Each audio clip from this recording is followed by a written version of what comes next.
तो direction of magnetic field due to current carrying wire, धारावाही चालक के कारण धारावाही चालक के कारण उत्पन्न चुंबकीय क्षेत्र की दिशा। इतने सबसे इंपॉर्टेंट है right hand palm rule first, दाहिने हाथ के हथेली का नियम नंबर 1, दाएं हाथ के हथेली का नियम नंबर 1। पहले आपको समझा देता हूँ, कल हम समझाए थे इस पिछली वाली वीडियो में। ये है आपका करंट कैरिंग वायर, इसमें इस डायरेक्शन में करंट फ्लो कर रहा है, इस दिशा में धारा बह रही है, धारावाही चालक है और इस दिशा में धारा बह रही है। यहाँ एक पॉइंट P है, इस पॉइंट P पर चुंबकीय क्षेत्र की दिशा, मैग्नेटिक फील्ड का डायरेक्शन हमको ज्ञात करना है। तो बायोसुबर्ट ने बताया था कि किसी स्मॉल एलिमेंट के कारण, क्या कहा था, किसी स्मॉल एलिमेंट के कारण यहाँ पर चुंबकीय क्षेत्र उत्पन्न होगा। चलो ठीक है, यहाँ से हमने मिला दिया इस लाइन को, ये हो गया R, इसका हमको लिए थे DL वेक्टर लिए थे, ये एंगल थीटा है। तो जब हम लोग वेक्टर पढ़ रहे थे तो क्या बताए थे कि इस चारों अंगुलियों को कहाँ रखो, धारा की दिशा में, और जिस पॉइंट पर हमको मैग्नेटिक फील्ड याद करना है उधर मोड़ा ऐसे। अब देखो अंगूठा कहाँ जा रहा है, अंदर की तरफ। कहाँ जा रहा है, अंदर। बताया थे ना। अब ये कह रहा है कि देखो ये, अब ये कह रहा है, ये यही कहते ना DL cross R,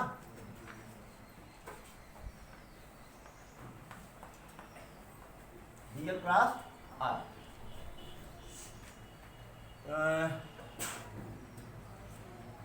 DL cross R, तो DL क्रॉस R में पहले DL पर रखेंगे, यूं मोड़ेंगे, यूं जाएगा ना। अब देखो हमको अंगूठा कहाँ रखना है, धारा पर, और अंगुलियों कहाँ करना है, पॉइंट की तरफ। तो हम धक्का किधर दे सकते हैं, अंदर की तरफ, अंदर की तरफ। भाई दाएं हाथ के अंगूठे को हमने कहाँ रखा, धारा की दिशा में, और चारों अंगुलियों को कहाँ रखा हमने, पॉइंट की तरफ। अब धक्का किधर दे सकते हैं, अंदर की तरफ। तो यहाँ क्या हो गया, inward.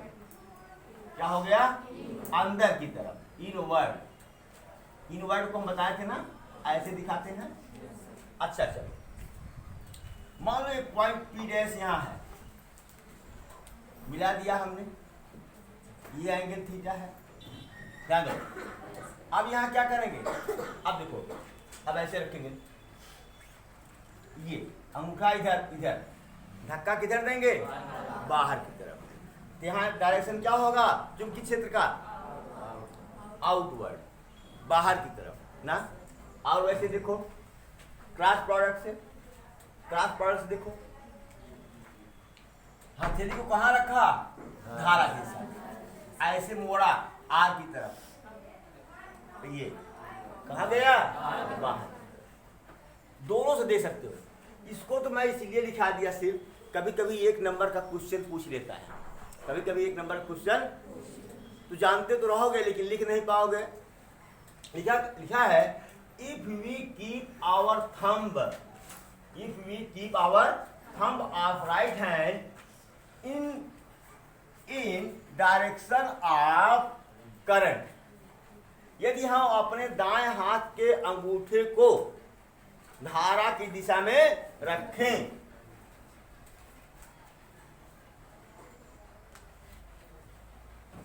And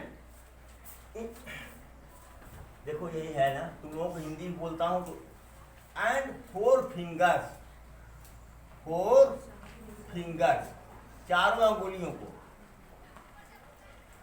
and four fingers, चारों अंगुलियों को, इन direction of point at which you have to find out direction of magnetic field, और चारों अंगुलियों को उस बिंदु की तरफ रखें जहां पर मुझे चुंबकीय क्षेत्र की दिशा ज्ञात करनी है। Okay, we have to find out। ठीक करा है, यहाँ कैपिटल कर दो। डायरेक्शन ऑफ मैग्नेटिक फील्ड, अच्छा सॉरी यहाँ तक हो गया था ना, यहाँ पर direction in which palm can push, दिशा जिसमें हथेली धक्का दे सकती है, दिशा इसमें हथेली धक्का दे सकती है। दैट विल बी, वह होगा direction of magnetic field in that point, वह उस बिंदु पर चुंबकीय क्षेत्र की दिशा होगी।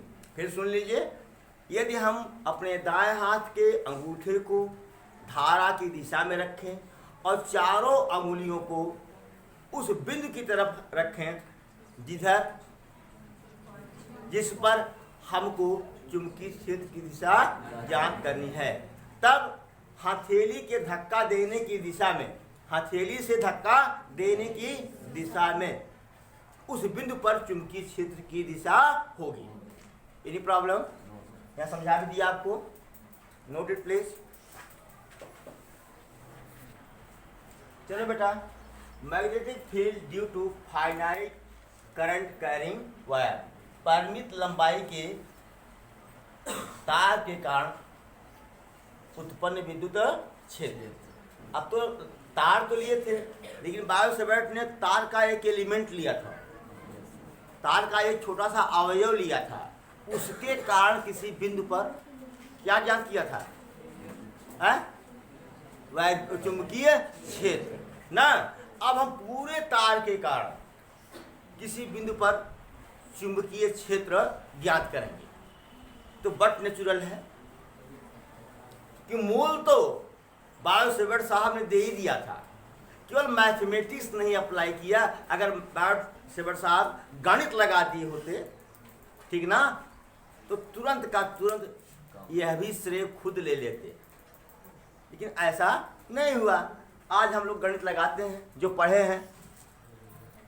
तो आइए देखते हैं, ये आपका वायर है, क्या है आपका? फाइनाइट, मतलब कुछ मीटर का, क्या 2 मीटर 4 मीटर 1 मीटर लंबा तार है। मान लीजिए हम, देखिए ध्यान दीजिएगा, हम इस पॉइंट, जो पॉइंट ले रहे हैं हम यहाँ पर ले रहे हैं, पॉइंट P पर, या यहाँ ले लें, पॉइंट P पर हमको इलेक्ट्रिक और मैग्नेटिक फील्ड ज्ञात करना है ना। तो सबसे पहले यहाँ से हम लंबवत दूरी लेंगे, perpendicular length from the wire. मानता हूँ कि ये लेंथ A है, क्या है? A है। अब क्या करेंगे हम? कॉन्सेप्ट को समझेंगे, इसको, इस पॉइंट को तार के दोनों एंड से मिला देंगे। क्या करेंगे?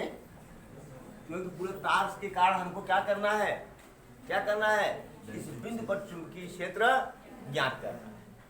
अच्छा, इसके लिए हमने कहा कि मैथमेटिक्स अप्लाई करनी है। क्या करनी है? मैथमेटिक्स अप्लाई करनी है, बस, और कुछ नहीं। मान लीजिए पॉइंट O है, यहां से L दूरी पर, कहां से? L दूरी पर एक स्मॉल एलिमेंट हम ले रहे हैं, क्या भाई? बायो-सेवर्ट से ही तो आएगा ये। क्या लेंगे? DL, इसका डायरेक्शन क्या होगा? करंट की डायरेक्शन में होगा। और यहां से इस पॉइंट को हम मिलाते हैं। ये पॉइंट क्या है? इसके ये डिस्टेंस कितना है? R, जैसा हम बायो-सेवर्ट में हम पढ़े थे वैसा ही कर रहे हैं, ठीक है ना। और मान लीजिए कि तो एंगल कितना है बेटा? 90 डिग्री। ये एंगल कितना है? थीटा। ये एंगल कितना है? ये एंगल कितना हो जाएगा बेटा? 90 माइनस थीटा। बोलो बेटा। तो अब बताओ कि dB क्या हो जाएगा? dB बराबर μ0 upon 4 pi I dl sine 90 minus theta upon क्या? R square. ध्यान दो, अपान आर स्क्वायर। तो क्या हो जाएगा ये mu 0/4 pi I dl sine 90 minus theta बराबर cos theta, cos theta upon R. ये बेटा हो गया dv, निकल गया। अब देखो बेटा dv है बेटा, यहां वेक्टर का साइन लगाओ, ठीक है। क्या देखो, ध्यान से समझो, प्यार से समझो, हमको पूरा वायर लेना है। अगर ये स्मॉल एलिमेंट ओ पर होता, कहां होता, अगर ये स्मॉल एलिमेंट ओ पर होता तब थीटा कितना बनता, 0 डिग्री यार। अरे आर भी तो यही हो जाता, तब ये आर ए भी है, यही आर भी हो जाता। स्मॉल एलिमेंट को जब यहां लेते तो आर कहां चला जाता, ए पर। आर कहां चला जाता है, ए पर, तब थीटा कितना होता है, ये थीटा यार। मैं इस थीटा की बात कर रहा हूं, मैं इस थीटा की बात कर रहा हूं, इस थीटा की बात नहीं कर रहा हूं मैं। यह थीटा कितना हो जाता है, 0। फिर से ध्यान से सुनो, अगर इस स्मॉल एलिमेंट को, छोटे अवयव को कहां ले जाएं, ओ पर, तो ये आर कहां चला जाएगा, ए पर। इसकी लंबाई ए ना है बेटा, इसकी लंबाई कितना लिया हमने, ए लिया है। तो आर और ए एक ही लाइन पे होते ना, ये थीटा कितना होता, 0 होता। ध्यान दो, और हम ये प्राप्त कर लेते ना। अब धीरे धीरे 0 डिग्री 1 डिग्री ऐसे बढ़ाते चले जाएं, यहां से बढ़ाते बढ़ाते बढ़ाते बढ़ाते चले जाएं, यहां तक पहुंच जाएं। अब सबको जोड़ लें, सबको क्या करें, जोड़ लें। तो यहां से यहां तक के तार की लंबाई के कारण इस बिंदु पर विद्युत क्षेत्र निकल जाता। फिर अब डीएल को ऊपर लें, कहाँ लें, ऊपर लें। ऐसे 0 से बढ़ाते, थोड़ा थोड़ा बढ़ाते बढ़ाते बढ़ाते बढ़ाते बढ़ाते बढ़ाते यहाँ तक ले जाए ना। फिर उसके कारण जो चुंबकीय क्षेत्र उत्पन्न हुए उन सब को जोड़ लेते ना, और जब पूरे को जोड़ लेते तो क्या मिल जाएगा हमको, बी मिल जाएगा। क्या मिल जाएगा, ये तो मजाक काम तो है नहीं, ये मजाक काम नहीं है। अब क्या करेंगे, इसके लिए हम मान लेते हैं कि ये एंगल क्या है, φ1 है, और ये पूरा एंगल क्या है, φ2 है। क्या है, ठीक है। अब हम डिफरेंशिएट कर दें इसको, सॉरी इंटीग्रेट कर दें, समाकलन, संपूर्ण आकलन ना। तो b बराबर क्या हो जाएगा बेटा, b बराबर समाकलन संपूर्ण आकलन dv हो जाएगा। बोलो बेटा। और रही बात ये φ2 से φ1 तक, φ2 से φ1 तक ध्यान दो, एक को हम क्लॉकवाइज, एक को एंटी क्लॉकवाइज, एक एंगल ऊपर है, एक एंगल नीचे है, एक प्लस होगा, एक माइनस होगा, होगा कि नहीं। अगर φ1 को माइनस ले रहे हैं तो φ2 प्लस होगा, अगर φ2 को माइनस ले रहे हैं तो φ1 प्लस होगा। आपकी इच्छा पर डिपेंड करता है, it depends upon your desire. ये आपकी इच्छा, आपके स्वाद, कैसा स्वाद आप चाहते हैं, स्वादानुसार। क्या, स्वादानुसार। अच्छा, अगर ये एंटी क्लॉकवाइज ले लेते हैं, ये क्लॉकवाइज ले लेते हैं, मान लो ये तो माइनस हो जाएगा बेटा, ये क्या हो जाएगा, प्लस। ये तो स्वादानुसार चलेगा ना। अच्छा, यहां लिख सकते हैं कि माइनस φ2 से प्लस φ1, कोई दिक्कत।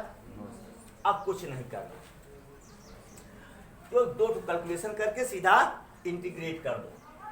ये बराबर हो जाएगा समाकलन इंटीग्रेशन, इंटीग्रल φ2 से φ1, dv की वैल्यू रखो μ0/4 पाई I dl cos theta upon r square. इसकी वैल्यू 10⁻⁷ है, आई कांस्टेंट है, लेकिन dl हमको फंसाएगा। डीएल हमको और आर भी हमको फंसाएगा। आर क्यों फंसाएगा? जो पॉइंट हमने यहाँ से लिया है, जो पॉइंट पी लिया है, उसकी परपेंडिकुलर डिस्टेंस कितना है? ए। कितना है? ए। अच्छा चलो, इस ट्रायंगल में इसमें tan थीटा बराबर क्या हो जाएगा बेटा?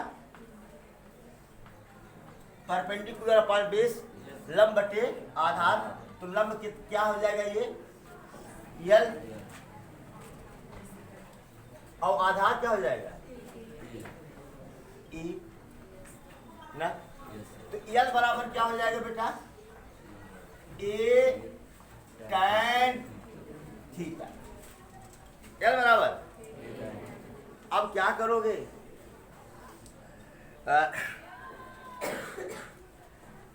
थीटा के रिस्पेक्ट में हम अवकलन कर दें, आपको बताया गया है। क्या कर दें? अवकलन कर दें, ऐसा आपको बताया गया है। चलिए, दिख रहा है ये? तो डी थीटा ऑफ यल बराबर ए, इसका क्या हो जाएगा? Sec square theta, sec square theta. और तब डीएल बराबर क्या हो जाएगा? क्रॉस मल्टीप्लाई करो, A sec square theta D theta. कोई दिक्कत तो नहीं है? डीएल तो निकल गया। अब आर की बारी आती है। किसकी बारी आती है? आर की बारी आती है। आर को कैसे निकालोगे बेटा? कौन सा फार्मूला लगाओगे आर के लिए? बताओ। हमको तो नहीं आ रहा, तुम ही लोग बताओ। हम सब भूल भाल गए। बोलो। अरे कॉस थीटा लगा दो यार। कॉस थीटा बराबर क्या हो जाएगा? आधार बटे कर्ण। कॉस थीटा बराबर आधार बटे कर्ण, ए अपान आर। या आर बराबर ए अपान कॉस थीटा, यानी आर बराबर क्या हो जाएगा? ए सेक थीटा। निकल गया बेटा। अब बी बराबर हम क्या लिख सकते हैं? म्यू जीरो, ध्यान दो पहले, अपान 4 पाई आई इंटीग्रल, सबका मान रखो। डीएल का मान कितना आया बेटा? ए सेक स्क्वायर थीटा, ए सेक स्क्वायर थीटा। को पहले डी थीटा को इधर कर देता हूँ, क्यों कर देता हूँ अभी आप जान जाएंगे। फिर कॉस थीटा, इंटीग्रेट करना है ना, थीटा के रिस्पेक्ट में समाकलन करना है ना, अपान इस I -5/2 to 5 to 5/1, 5/2 -5/2 to 5/1 upon R square. R square बराबर क्या हो जाएगा? A square sec square theta.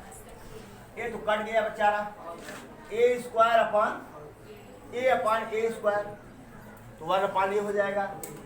तो क्या होगा? दिख रहा है जी? अच्छा चलो इतना नोट करो, तब इधर का हम क्या देते हैं। नोट करो प्लीज। आओ देखते हैं क्या होता है यहाँ। अब फिर ए भी क्या हो गया? कॉमन। तो बी बराबर, या वेक्टर लगा दे बेटा हमेशा। बी बराबर mu zero upon 4 pi I upon A integral -5/2 to 5/1 cos theta D theta. cos theta का समाकलन क्या होता है? यही याद करना है आपको।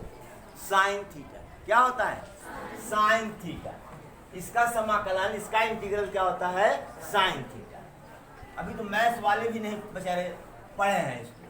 म्यू जीरो अपान 4 पाई आई अपान ए, इसका क्या हो जाएगा?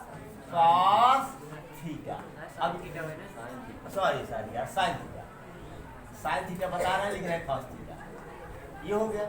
अब लिमिट यहाँ लिख दो ऊपर, 5/1 और माइनस 5। पहले ऊपर वाली लिमिट लिखते हैं। क्या ऊपर वाली लिमिट लिखते हैं म्यू 0 अपान 4 पाई आई अपान ए साइन 5 लिखा। फिर माइनस का चिन्ह लगाते हैं। क्या लगाते हैं? साइन माइनस 5 ठीक है। अब आप लोग पढ़े हैं साइन माइनस थीटा बराबर साइन थीटा, ये सब लोग हाई स्कूल पढ़े हैं। तो बराबर क्या हो जाएगा? वेक्टर बी बराबर म्यू 0 अपान 4 पाई आई अपान ए साइन 5 प्लस साइन 5। ओके, अब ये फार्मूला यूज करेंगे तो पूरे वायर के कारण पॉइंट पी पर मैग्नेटिक फील्ड चुंबकीय क्षेत्र ज्ञात कर सकते हैं। ठीक है, note it please. Thank you so much for watching video.